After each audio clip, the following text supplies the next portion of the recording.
Yeah, that was a nice upbeat, peppy music to walk off stage to. So that was our panel on Web3 UX. Hope you guys found that informative. We've got kind of a callback almost. Not really. It's the future and the past. It's all coming together. A longtime partner from the Phantom days. This next segment, this next speaker, is from Chainlink. His talk is going to be called Chainlink, the backbone of the blockchain. He's the head of blockchain partnerships. Please welcome Thodoris Karakostas of Chainlink Labs.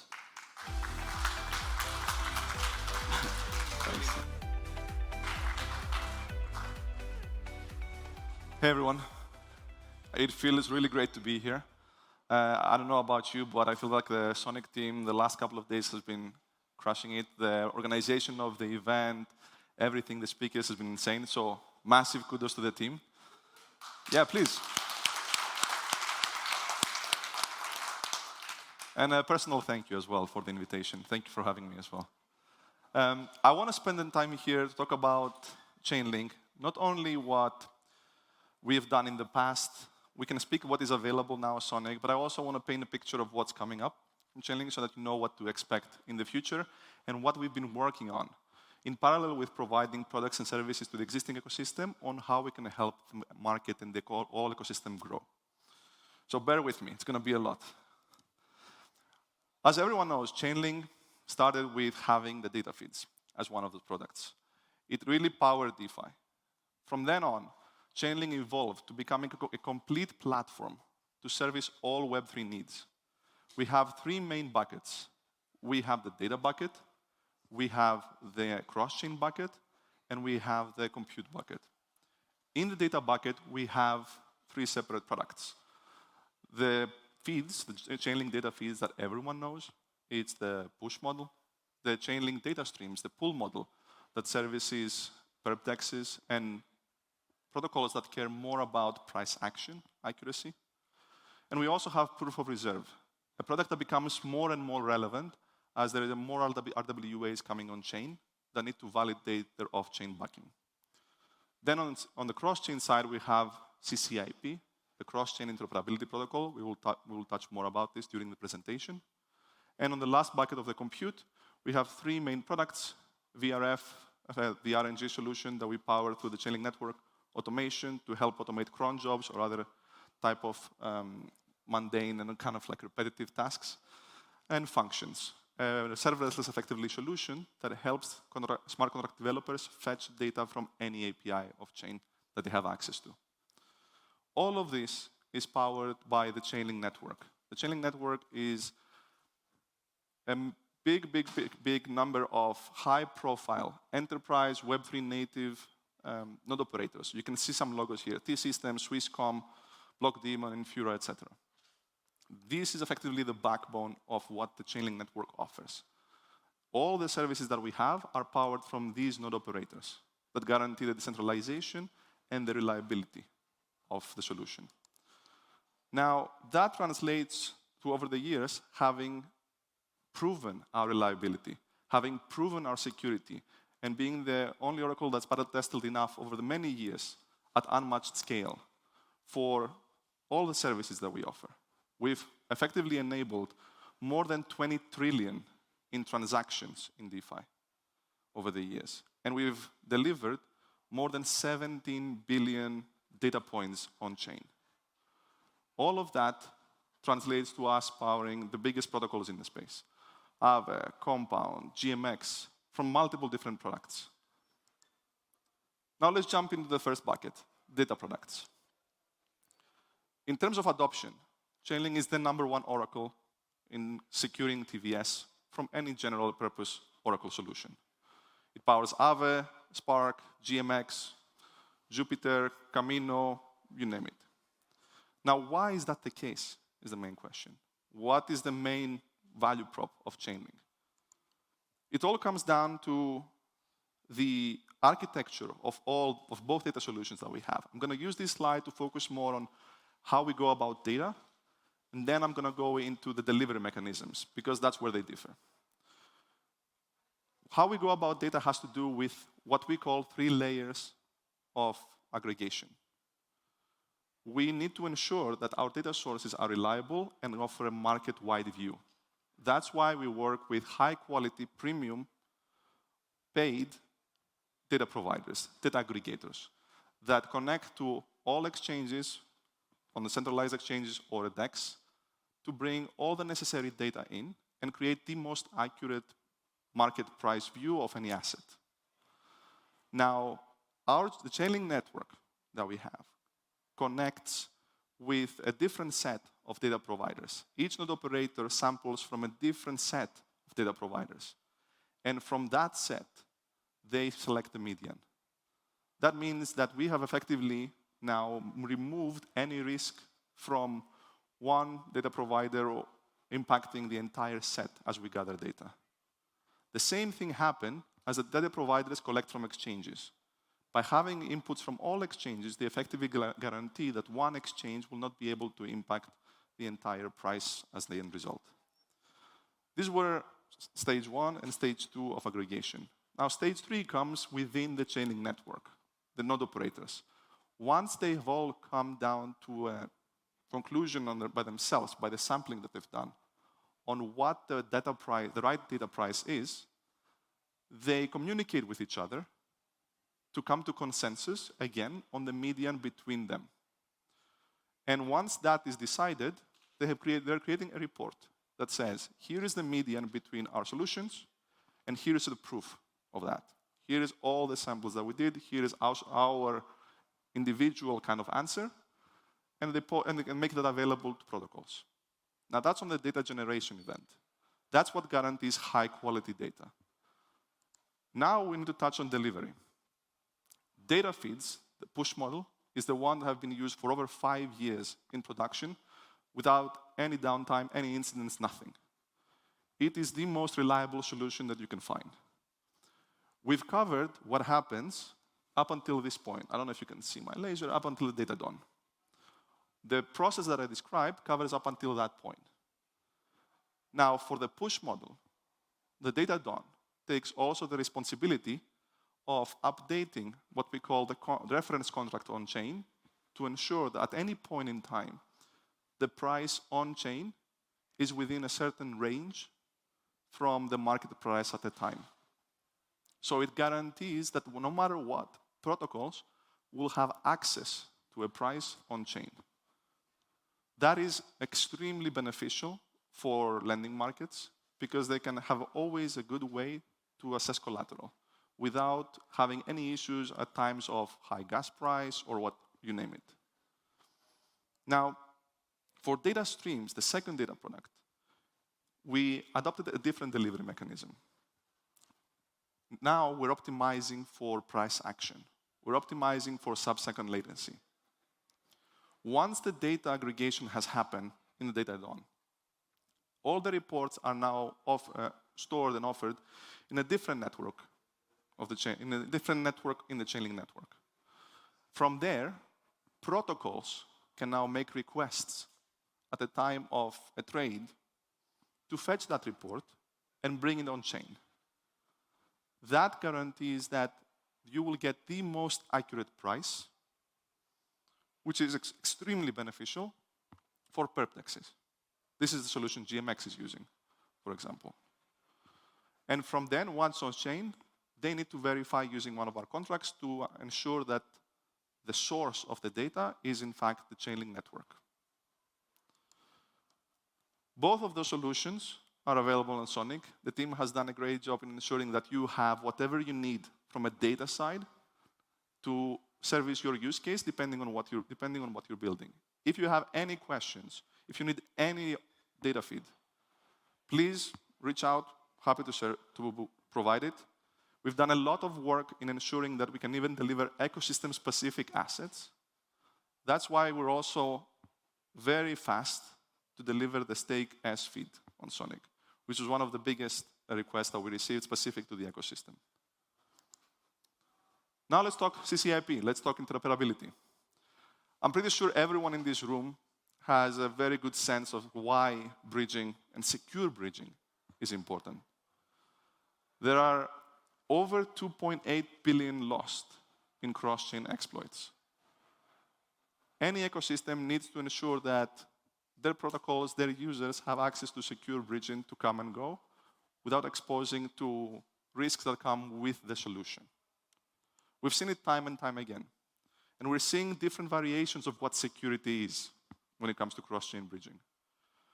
From a framework kind of to think through this perspective, we have what we call the 5 levels of cross-chain security. It starts with level 1, where you have a centralized node operated by one entity, one person, to send transactions across networks. Level 2 is, again, one operator, one entity, one person, we'll find out, that has now multiple node operators. Usually, that is 2 or 3 centralized servers operating in parallel. Level 3 is when things become interesting, and now you have multiple node operators, nodes, multiple operators, but one centralized network or touch point. If everything goes through one touch point, then you're exposed to the reliability, to the uptime, to the security of that one touch point. It has some benefits, but it offers many downside as well, that expose not only one network to this architecture, but everything that connects to that interoperability solution. Then we have level 4. Admittedly, we haven't seen interoperability solutions in level 4, but we have seen the data feed solution that we have, what I described before. We have multiple nodes, multiple operators, and we don't have a centralized touch point. We have all of these networks operating independently. As our feeds operate independently from each other, same thing here for the level 4.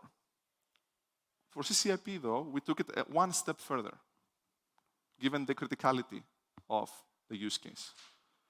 We used level 4 as the setup of our node operators when powering CCIP, but we also built an additional network on top. We built the risk management network.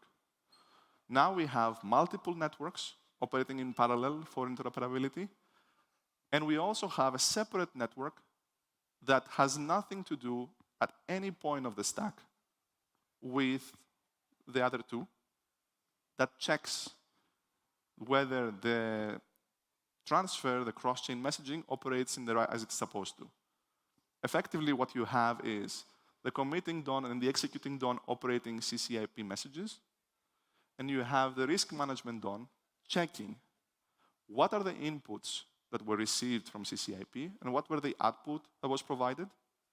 And if the risk management network agrees with what was delivered, then the transaction can go forward. That offers a new level of security and reliability that no other solution has. That kind of complexity that exists off-chain and in the system is not something that we bring forward to protocols. Protocols can integrate with CCIP very, very easily. They just have one endpoint that they have to use, and through that, they can access 3 distinct functionalities. One is arbitrary messaging. Effectively, you have all the freedom in the world to send messages, instructions, cross-chain on what you want to do. Very useful for governance, for example. The second one is token transfers. That's the most widely adopted use case. You can ensure that token A goes from chain A to chain B in a very secure way. Now, the thing that we bring on top, that's an innovation in CCIP, is what we call programmable token transfers.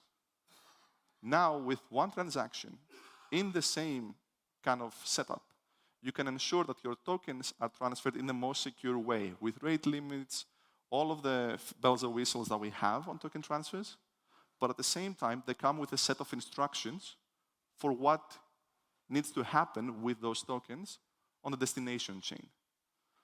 That enables far more advanced use case, because now you can sit in one chain and say, monitor opportunity, for example, for yield. And you can act from that one chain and say, send now these tokens to that chain, and once you land there, deposit it into that pool, because that's where the yield is for me now. So you don't have to go to the next chain to do that extra step as well. I'll walk through these very big use cases that we have for CCIP from Aave and Lido that speak to these specific features. Aave has adopted Chainlink CCIP as a way to transfer their stablecoin Go cross-chain.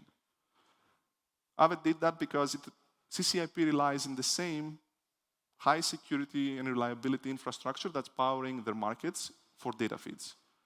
By having CCIP for Go means that now Aave doesn't have additional vendor risk for the interoperability solution because it remains the same underlying infrastructure that is used for feeds. In the case of Lido, they're using the programmable token transfers feature to be able to allow direct staking of ETH from L2s. The ETH in the L2s needs for sure to travel to the L1 to be staked and received back, a wrap-staked ETH for Lido. But that typically takes multiple steps connecting to multiple networks from the wallet that doesn't offer the best UX. Through programmable token transfers, Lido users are able now to connect from the L2 directly, send their ETH to the L1, and without touching the L1 at all, depositing in the staking contract, receiving wrap-staked ETH back on the L2. All in one transaction, one experience from the user. Continuing on removing complexity away, as we saw before with the interface of CCIP, we have built also the token manager. Token manager is live. You can all search for CCIP token manager, and you can very easily, through a 3-step or 4-step flow, onboard CCIP as an asset issuer by yourself, without anything from any kind of support. You can even create a new token through that flow, specific to Sonic, for example. You can go in and say, I want to create my token on Sonic, and I want to make it immediately interoperable in case I need to, into other networks through the same flow. Now, I talked a lot about the past, what has happened, where we are now. I think it's time to kind of show a glimpse of where we want to be as Chainlink. In the very first slide, I mentioned 7 different products that service different use cases. By having more and more of these products being adopted, by having more and more requests from protocols for additional features, we came to the realization that we need to provide a more modular infrastructure that will allow developers to build and innovate without compromising on reliability and security that we're known for. Enter Chainlink Runtime Environment, what we call CRE. CRE is our effort of taking what sits on the left side of this presentation that has all the functionalities, all the components of a Chainlink integration packaged into one integration. Whether you want only a part of it, or whether you want one product and not something else, like whether you want feeds or not CCIP, the Chainlink integration needs to come as a whole. It needs to offer all of what that is there. That is great to ensure reliability, but it's not great to allow for customization, for modularity, for freedom for the developer to innovate more by accessing the Chainlink platform. That's why we're going now to the right side of this picture, where we're modularizing our architecture so that developers can mix and match the different components, and they can even create their own workflows. Here is an example. And by the way, the workflow is what we're using as well as part of CRE for what developers will be able to set up themselves. It's written in Go, and it's compiled in WASM. And how this would look like in terms of capabilities. Let's take the standard data feeds integration or data streams integration that I described before. You have 4 components, effectively, if you think about it. You have fetching the data, which now sits as a workflow in the call API. You have transforming the data, which now sits at an independent workflow that even can be customized by developers on how they want to fetch that data and then transform the data. And then a different workflow that is post this data now on the set chain or read from the set chain. These are now independent components. We guarantee what we read and write on the chain so that we are always ensure that we have the right view and the ability to post on the chain as needed. And we guarantee the security and reliability of the workflow as a compute primitive. And then developers can start building their own logic on top to apply to their application in the networks the Chainlink runtime environment is at. If we were to put it into 4 big buckets, what we've seen in the early stages of CRE as we're developing is we're reducing developer time from weeks to days because they have a lot of pre-made libraries and components and primitives available in the Chainlink environment. It's customizable, so you can build whatever. There is a seamless integration to your dApp in the same way that you will ingest an Oracle solution. It comes with the same security and reliability that the Chainlink network delivers. And of course, it's easy to use. If you have any questions, if you want to learn more, please reach out. We're happy to provide as much context to this as we bring this to the market. Now, Chainlink runtime environment was primarily on the product side. It helps us reduce development time, and we've seen this a lot with capital markets. The reason we are heavily invested in capital markets is because we believe that the current processes are inefficient. There is a better way to do it using blockchain technology. There is a better way to do it by using a very fast, high throughput, and fast to finality chain like Sonic to deliver better experiences. And a lot of our focus has been going there in unlocking and unblocking these use cases. There are many things that we can go about, many different partnerships to call out. There's partnership with Swift, ANZ, lots of things to discuss. BNY Mellon is also here. But I think it's more valuable for us to kind of walk through a use case, a very simple use case, which is operating a tokenized fund effectively, and how bringing it on the chain would help, through Chainlink services, would help streamline its operations. So let's take that example. Let's say we're dealing with fund administration. Typically, there are 3 entities that participate in such a flow. We have, of course, the fund administrator, which is the entity that keeps day-to-day operations, ensures how the fund is checks how the fund is performing and what needs to be done. We have the fund distributor, which is more the sales side of the fund, potentially even a different entity, trying to sell parts of the fund to asset managers, which is the 3rd participant. Asset managers care about bringing the biggest yield, of course, to their investors. And if they see opportunity in one of the funds, that's when they will participate, or that's when they will exit. The operations right now between these 3 participants are highly inefficient. There is no transparency between them, very, very low, often async completely. There are many mistakes made through the process because of manual steps that need to happen, limited automation, and given so many people are involved throughout this process to make it viable, there is a high operational cost. Now, this is effectively what the blockchain technology can solve for as we know it for many years. What we built to transfer the logic of the operations that I just described and the inefficiencies on-chain is a digital transfer agent, which we as Chainlink worked with SBI, with UBS, with a lot of these big participants to account for the transfer agent logic. The transfer agent is effectively the person or the entity who coordinates between the 3 participants, the process I just described before. Now imagine that as a smart contract. This is what we built. It helps ensure a single source of truth for everything, reduces operational costs because now you don't have the people, you have a smart contract delivering.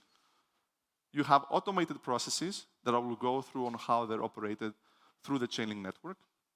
And of course, all of that comes with the benefits of the blockchain technology, which is security and reliability that wasn't there before. Now, how does this work in practice? Say the fund distributor wants now to issue more, to ask for more shares on chain from that fund. What needs to happen is that request needs to go to the DTA, the Digital Transfer Agent contract. That goes to the Chainlink platform. At the same time, the fund administrator, the one who keeps track of performance in the day-to-day, needs to provide what they call a nav feed. That effectively is what explains the performance of the fund, the value of the fund right now, assets versus liabilities. That is important to ensure that how many shares will there be issued or given to the fund distributor or the asset manager, effectively. Now that comes, again, through Chainlink feeds. At the same time, we ensure that the asset manager has a live view of what is happening in the digital transfer agent contract, what are the checks and balances, because they need to track performance and what they hold in a tokenized way to adjust for the investments, where they need to invest more or less across their whole portfolio. All of that now, once we have the coordination layer, which is the DTA, needs to be issued on multiple chains, because one asset manager will want those assets sitting on chain A, versus another asset manager will want this asset issued on a chain B. That's where the interoperability solution comes in. That's where Chainlink CCIP comes in to transfer either that order or those shares across networks. Now, this is not like a diagram without a use case. This is actually what we did with UBS, with the SBI very, very recently. This is a live example of how these big institutions with over 5 trillion in assets under management can utilize this technology now, today. What I want to call out that is critical for us as Chainlink is to ensure that we can service their needs across this flow. In that simple, very, very simple use case, we use data. We use interoperability. We use compute in many ways. Now, having all of that packaged in one platform ensures that these TradFi participants can move faster than having to onboard 3 separate vendors. Onboarding a vendor in this space is incredibly difficult. It takes a lot of time. You need to adhere to high security standards, compliance standards, etc. Imagine having to onboard 3 separate vendors for each primitive. It would be a far, far longer process than onboarding one vendor that can service your entire need. That's what we've been focused on. That's what we want to enable for the space. It takes a bit of time because like Web3 moves in a very different speed than traditional systems. But this is where a lot of our energy is going on, so that the rest of the Web3 ecosystem can benefit. When you have tokenized funds come in, when you have the liquidity from TradFi coming in, it benefits everyone. And this is our goal. This is one small example. I can go on and on. We did the same kind of flow, but now focused on payments and how can they ensure there are settlements being made using the SWIFT network. We did the same kind of, or a similar pilot, where we worked with SWIFT, with Euroclear, with Franklin Templeton, with a lot of other banks and FMIs to account for corporate actions, which is effectively something very critical when it comes to shareholders, because whatever impacts shareholder value, a dividend payout or something else, it triggers a corporate action that needs to be reported. And the report of the corporate action is very manual, prone to errors, and it needs a lot of automation. What we did here is we enabled the Chainlink network to use 3 different LLMs to read these manually imported data and come to consensus between them individually and then them as a group on what the right output is in a structured way for a system to read and confirm.